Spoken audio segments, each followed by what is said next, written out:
Halo Sobat Gultek, kali ini kita mereview salah satu flagship terbaik di tahun 2025 itu, yaitu adalah Vivo X200 Pro, dan kebetulan ini adalah yang Chinese version. Jadi apa sih perbedaan antara Chinese version dan yang versi Indonesia? Ya, let's move to specification dari HP ini. HP ini dibekali dengan Dimensity 9400 dengan 3 nanometer, dengan dipadui layar 6.78 inch LTPO AMOLED dengan refresh rate 120Hz dan support HDR10. HP ini sudah support IP69, NFC-nya sudah multifunction, Zeiss Optics, Super Air Buster, 6000 mAh baterai, dan sudah support fast charging hingga 90W. Dan juga tentunya HP ini sudah support wireless charging 30W.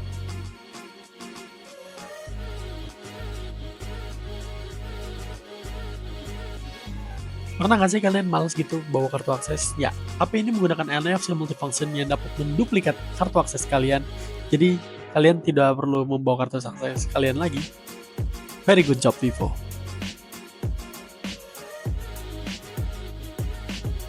Ya, karena ini Chinese version, nggak asik dong kalau nggak ngambil warna yang sedikit langka. Dan ini gue ngambil warna blue ya. Itu gradasinya bener-bener full, cakep banget.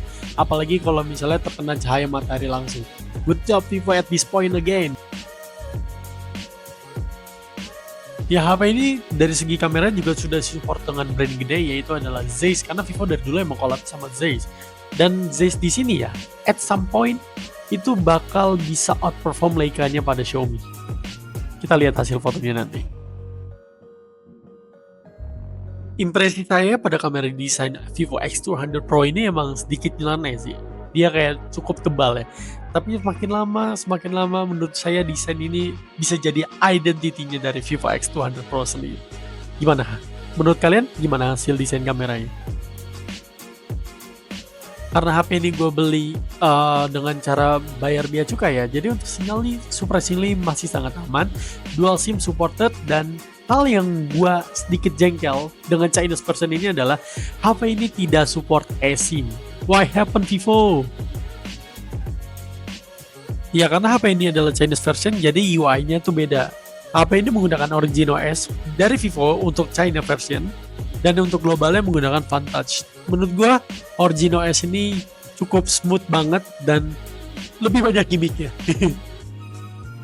Surprisingly, bloatware China-nya ini tidak terlalu mengganggu. Bahkan gua bisa mencoba aplikasi-aplikasi yang mungkin tidak tersedia di Indonesia seperti Douyin, yaitu adalah TikTok dari China, dan itu merupakan experience cukup baru. Ya, karena layarnya sudah LTPO, jadi kalau misalnya layar stagnan atau diam, FPS-nya bisa turun ke sampai 1. Apalagi dengan baterai yang 6000 mAh ya. Ini sih dapat SOT 12 sampai 13 jam sih sangatlah gampang lah di HP ini. Good job Vivo at this point again. Ya, fitur yang unik lainnya adalah seperti adanya Dynamic Island pada smartphone ini. Dan ini ya, salah satu fitur, sebenarnya udah mulai banyak fitur seperti ini di HP Android. Tapi yang gue ngerasa ini tuh paling smooth banget sih. Mungkin karena harganya juga ya. Tapi ini adalah the best experience kalian ingin merasakan Dynamic Island in Android.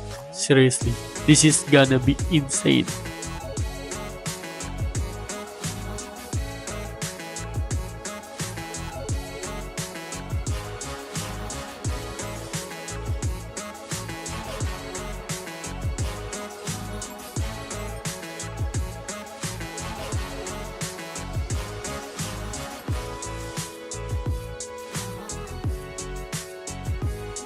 Ya, ini adalah sedikit gambaran kalau bloatware Cina itu sebenarnya nggak terlalu jelek-jelek banget guys.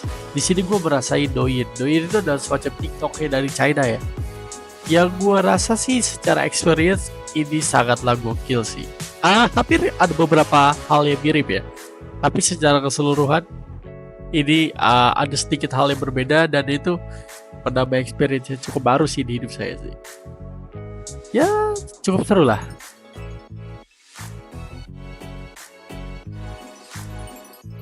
Ya, sekarang kita pindah ke aplikasi Vivo Short Video. Ini aplikasi unik. Gua nggak tahu di Vivo ini bikin aplikasi ini buat apa.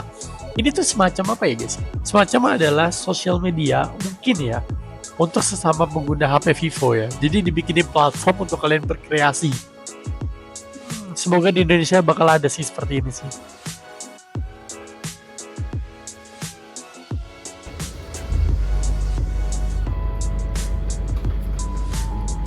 今天天气怎么样？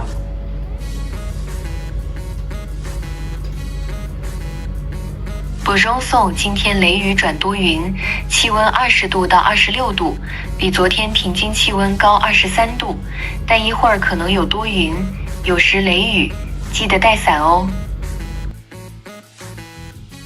Ya, smartphone ini ya, Vivo X200 Pro ini ya, kalau misalnya kalian masih mempertanyakan untuk nonton film, sepertinya pertanyaan itu nggak usah ditanyakan lagi sih.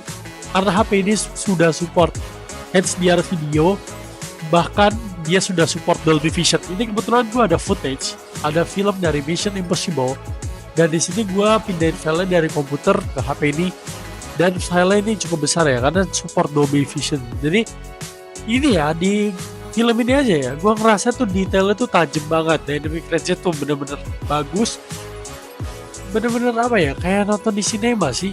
Cakep banget sih di layar sih, no debat sih. Untuk layar sih gue kalau bisa nilai ya 1 dari 1000 kayaknya 10.000 ya untuk layarnya. keren Vivo.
Ya, let's move to gaming performance. Bagian yang paling ditunggu-tunggu. Gaming performance dari HP ini menurut gua gak usah dipertanyain lagi. Ini chipset masih baru guys, 9400 dengan fabrikasi 3 nanometer. Adem pol. Ya, gua main berjam-jam. HP-nya juga tetap adem. Terus dari segi performance dia masih sangat kencang banget. Kayaknya kalau di average tuh masih 120, jarang pernah drawdown atau jarang pernah tiba-tiba frame drop. Untuk segi kita ngelihat dari segi yang sisi lain aja ya, dari segi responsif, ini layar ya sudah mendekati iPhone menurut saya. Dari segi responsif, respon delay itu bener-bener minim banget. Jadi enak kalau jika kalian yang suka main hero-hero dengan apa ya, bisa dibilang refleksnya cukup tinggi lah ya. Ini HP sangat ngebantu banget sih. Bener-bener udah baterai badak, chipset kencang, sensitivity atau touch delay-nya juga minim gitu. Ini HP apa gitu? Celah kurangnya itu apa guys? Paling kalau orang kayak saya ya, ya biasa main di HP yang cukup mini ya, main di HP yang gede gini cukup pembiasaan sih. Tapi surprisingly gak terlalu butuh banyak yang dirubah sih. Dan ini HP-nya tetap Paul ter the best di kelas ini.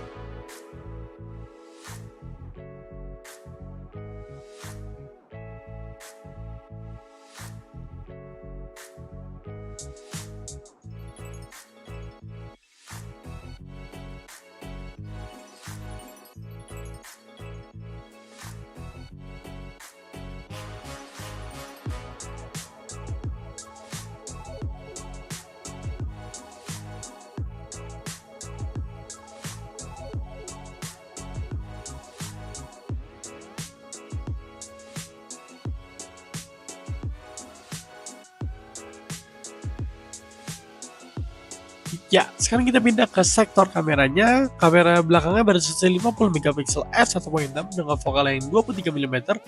Terdapat juga lensa periskop yang cukup besar yaitu di 200 megapiksel f2.7 dengan focal yang 85 mm. Sudah terdapat OIS 3.7 optical zoom. And the last option is lens ultrawide di 50 megapiksel f2.0 dengan focal yang 15 mm dan field of view-nya di 119 derajat.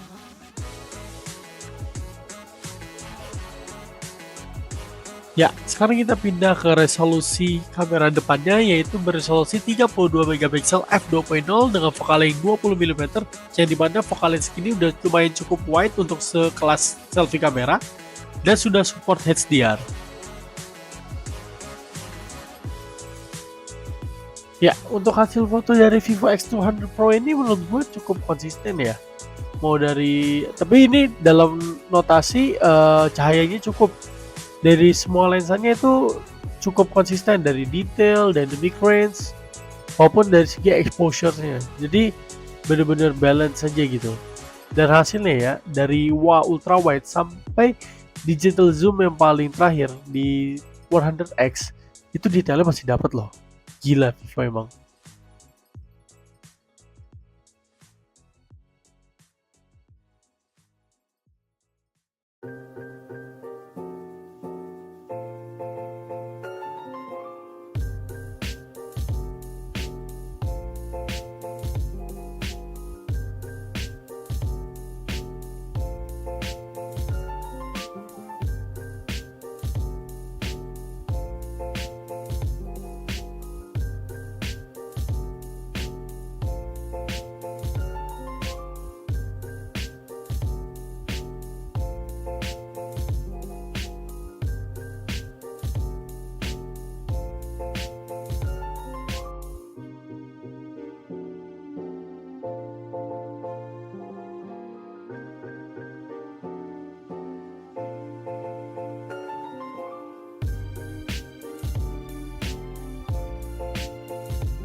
Ya, dari berbagai contoh foto ke belakang, yang paling suka sih emang di focal yang 85 mm sih.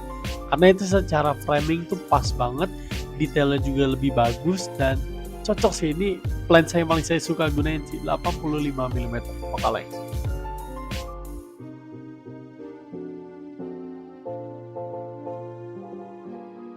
Ya, berikut ada contoh-contoh potret-potret dari hasil Vivo X200 Pro ini. Menurut gua hasilnya emang belum ada yang bisa nandingi sih, cakep banget, hasilnya benar-benar clear. Dan untuk bagian video, Bro Luis akan menjelaskan lebih lanjut. Dan sekarang ini footage 1080p 60 fps.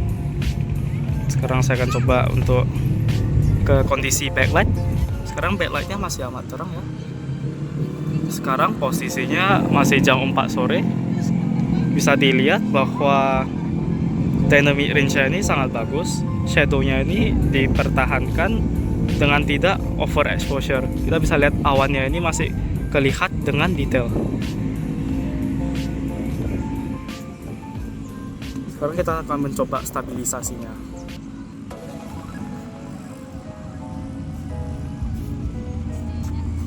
Bagaimana menurut kalian?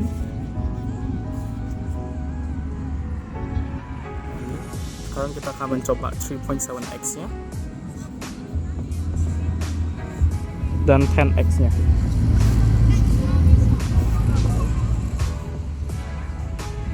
Sekarang kita akan mencoba ultra wide ya. Saja ultra wide nya juga bisa keep up dengan main kameranya, walaupun tidak sebagus itu ya. Dan sekarang kita akan coba main cam 4K 60 fps. Kita akan mencoba stabilisasinya dulu. Ini kondisi handheld ya teman-teman. Kita akan mencoba dengan kondisi backlight yang terang. Lightingnya ini sangat amat balance ya guys. Kita bisa melihat bahwa shadownya ini dijaga dengan exposure yang tidak over. Awannya juga masih detail seperti di 1080p 60. Sekarang kita akan mencoba 3.7x nya di 4K 60 dan 10x zoom ya. Dan yang terakhir ultra wide nya.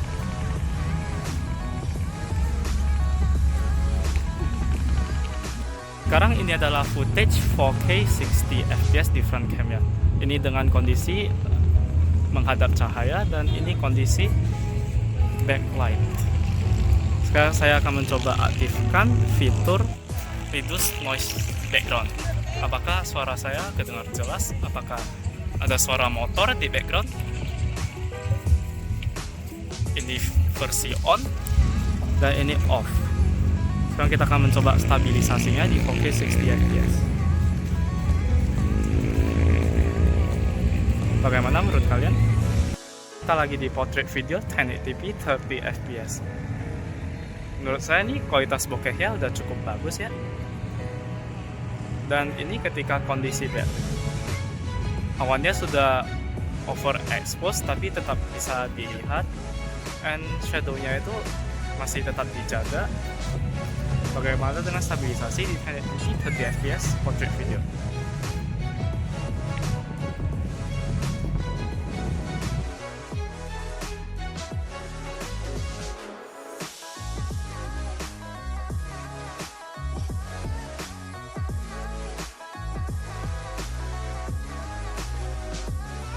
Kesimpulan dari saya tentang Vivo X200 Pro ini adalah nggak ada saingannya sih, atau unbeatable aja. Mungkin saingan terdekatnya adalah Xiaomi 15 Ultra. Jika saya berada atau memiliki kesempatan untuk mereview Xiaomi 15 Ultra, saya sih pengen sih compare dengan Vivo X200 Pro ini. Siapa sih yang lebih bagus tentang kamera? Apakah Xiaomi atau Vivo? Ya, sekian dari kami dan terima kasih.